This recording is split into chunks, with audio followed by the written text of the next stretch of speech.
Hello, everyone. This is Rick, and welcome to Astral Club. This is questions and answers number 29. Before we get started, let's talk about Patreon. You can support the channel on Patreon. There's no commercials.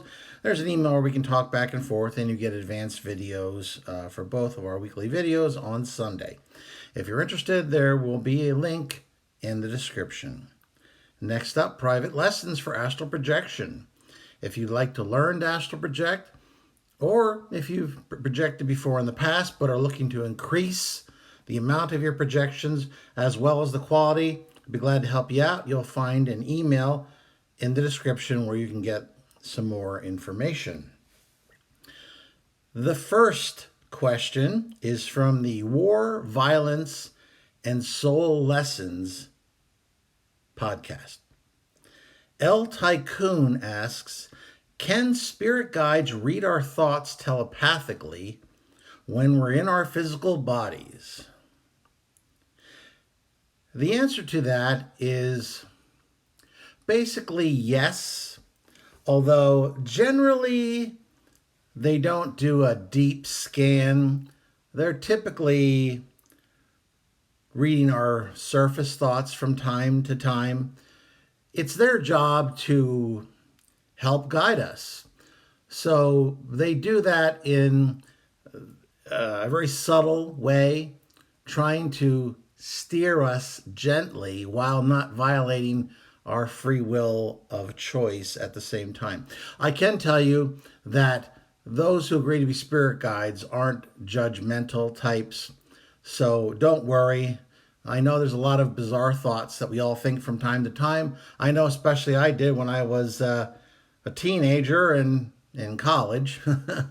But they're not judgmental. They understand humans and our very real failings, and they're not by nature judgmental. So I wouldn't worry too much on that particular count.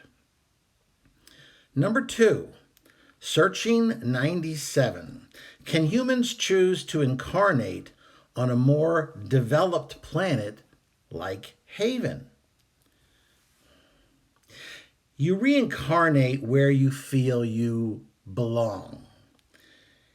In addition, it's trying to go from Earth, which is a lower third dimensional planet. We're basically roughly in the lower third of the third dimension. Trying to go from where we are currently to the Haven planet would be the rough equivalent of the average elementary school student or grammar school student going right from there to a doctoral program. It's just not something that's feasible. Next, you have family and friendship ties here on Earth. And in between lives, there's quite often times where you'll make bargains with entities that you have close relationships with to support one another in the next incarnation, which is 99% of the time on Earth. You've got to graduate from Earth school, realistically speaking, before you can hop to a higher level. The next questions are from Astral Healing and Peace Negotiations. Living, Love, and Light ask, the Master has been deceitful time and time again. Why is the resistance so naive as to trust him?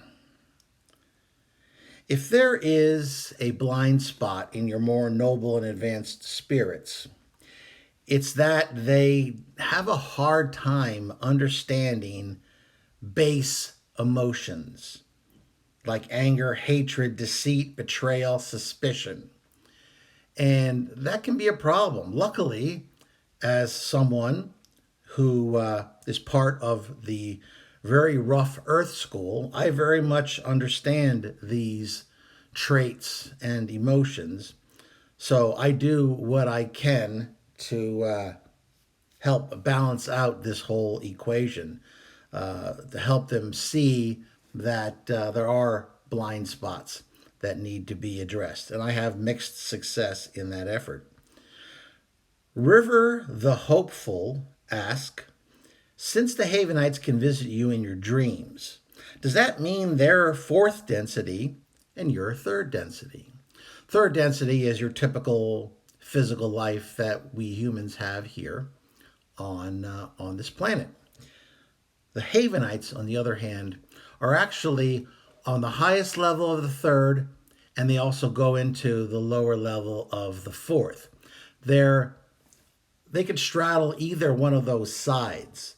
So if they wish to experience the higher third, they can choose to do that. If they wish to take benefits of the lower fourth, they can do that as well at will. When they're contacting me in my dreams, that would be done from the lower fourth density.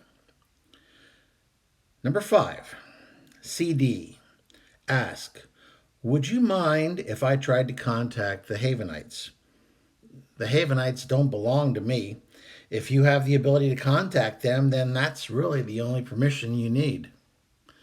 Number 6, Kev Changu asks, will the peace meeting wait for you to project, or is it set for a place and time?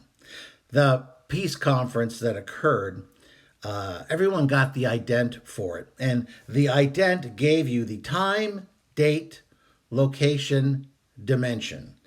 That's really all I needed to have to actually arrive at the spot at the correct time, place, dimension, you name it. So no, they're not going to, wait for me, for instance, to project. You can't have, all those many, many, many thousands, maybe perhaps millions of folks just waiting on me. That's not going to happen.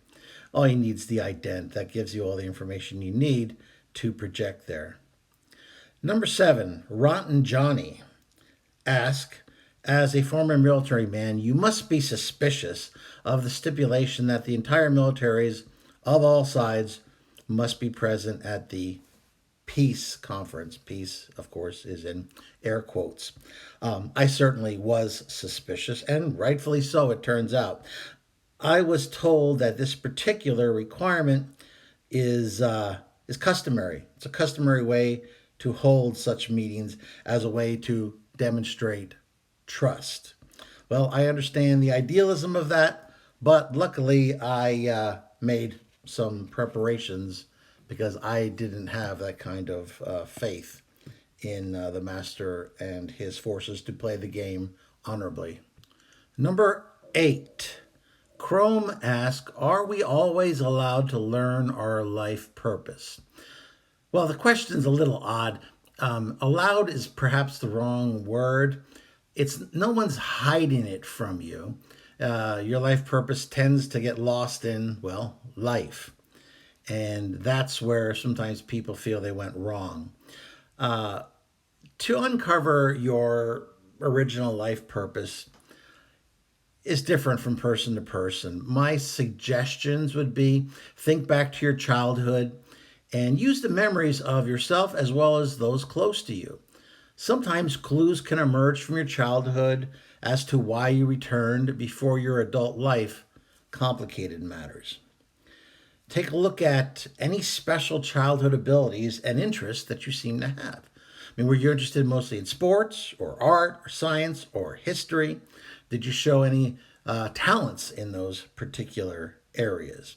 That can help you because as a child, you're still relatively new and you haven't been hit with all of life's detours yet at that point.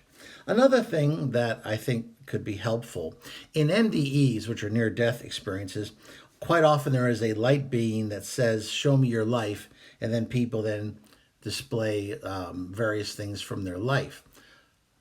What I suggest is ask yourself, if you were confronted with such a light being and such a question, what would you tell it about your life?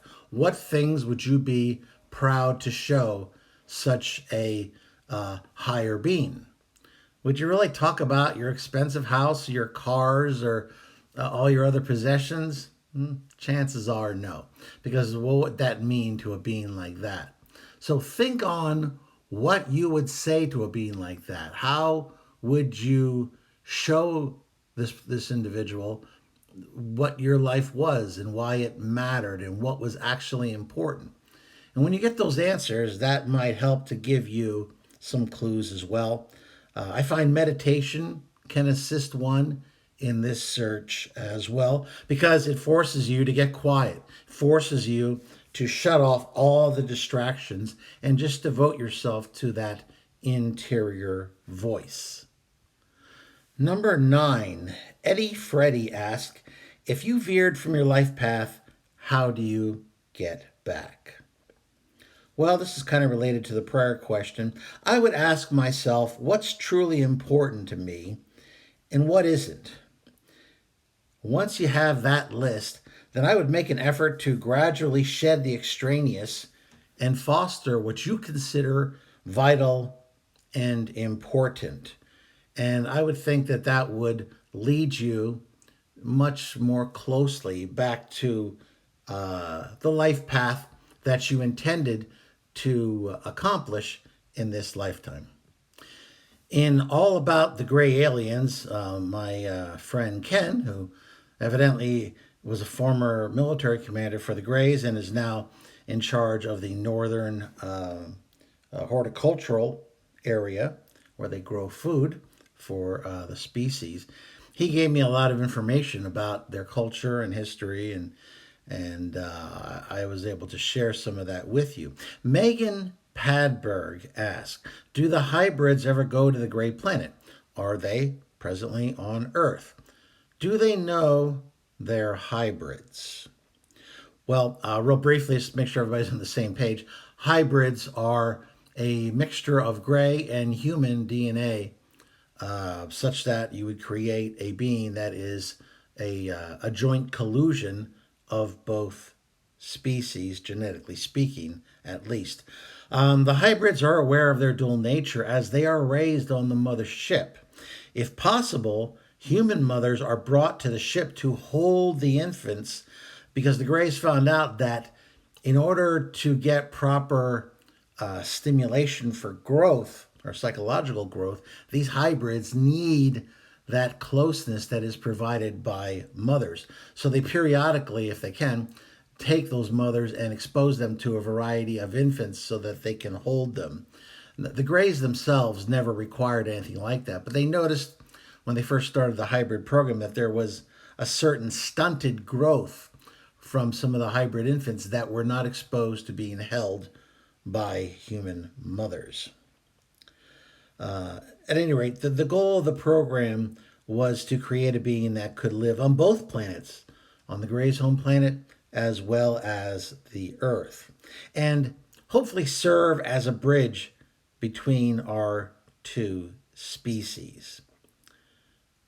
Some of them are on Earth, not all of them, but the ones that tend to blend in more human than gray.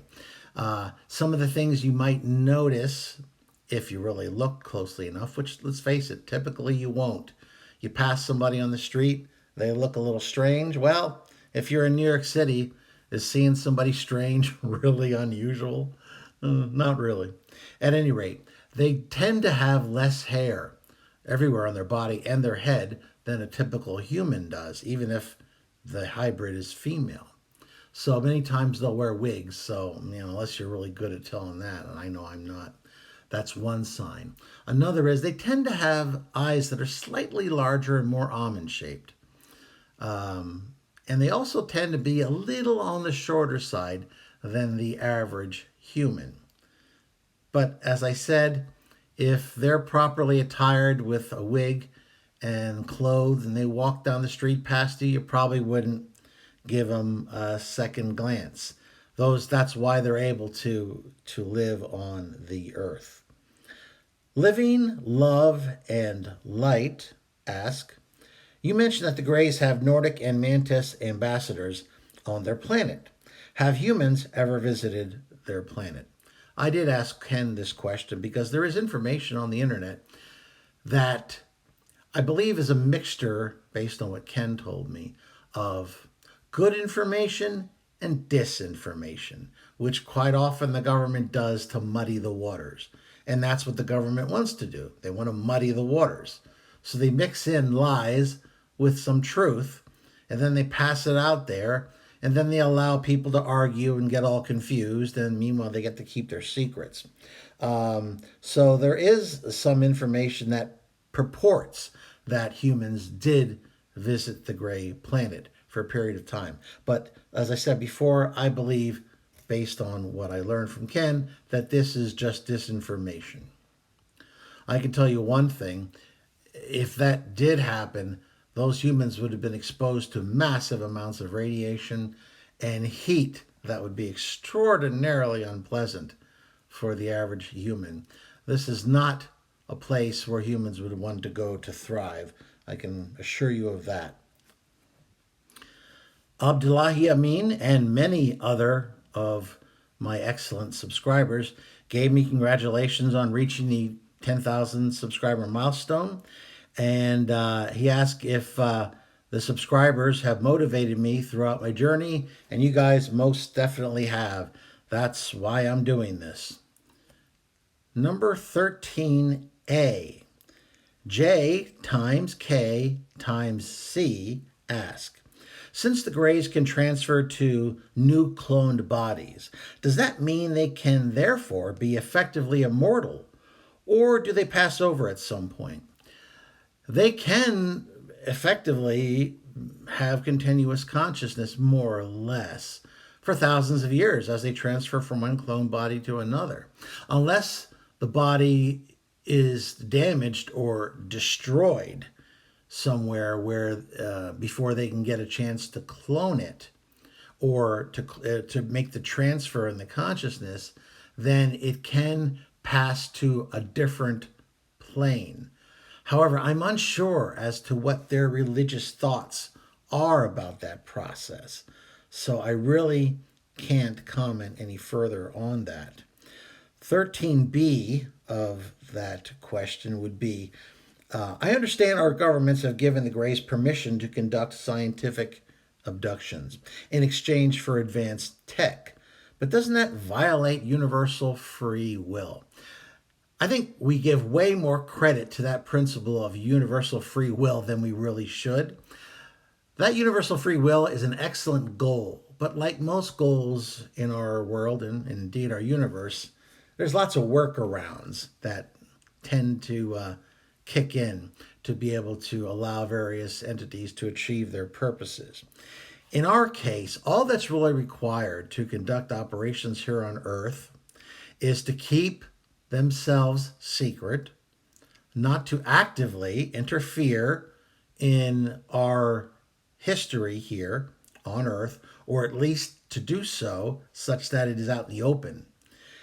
And they have to be able to get the cooperation of our governments and offer something in exchange for that cooperation. And they've done that. So they've had permission in that no other races are able to combat them because they have kept what is essentially the real regulations of planetary conduct, at least when more advanced civilizations encounter less advanced civilizations. I mean, if you think about it, if they announce themselves to the world, they would have a dramatic impact on our planetary awareness, our culture, our religion, what have you. That's what they're kind of forbidden to do, which is one of the reasons why they haven't done so. And another is that they've been able to accomplish their purpose with secret agreements with our governments. And so, I mean, from their standpoint, they're following the rules, and that's why they've been able to proceed. Number 14, Syrian, what do the Greys eat besides fungus and worms? They do eat some vegetables and fruits, although it's a relatively more modest part of their diet. They do enjoy milk from a wild northern plant that has some similarity to some of our species of cacti. It's considered a delicacy by them. And lastly, number 15, Syrian again. Do the Greys watch our Earth films?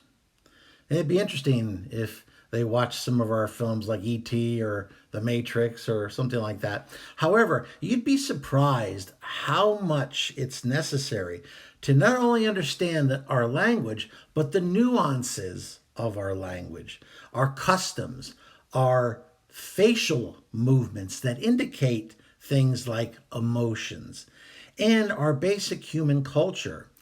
It's all necessary to really appreciate our films.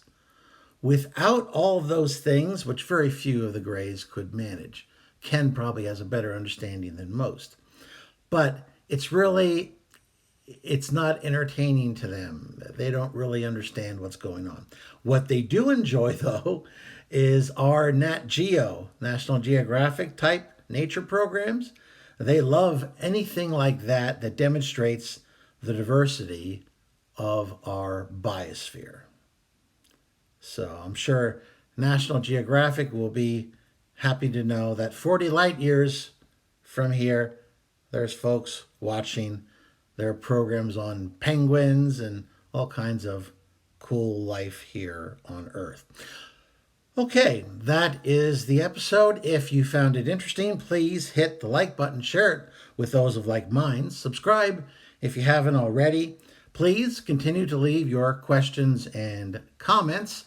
They help put together future episodes, and you might be featured in one of those. And as always, this is Rick, and I will see you on the astral plane.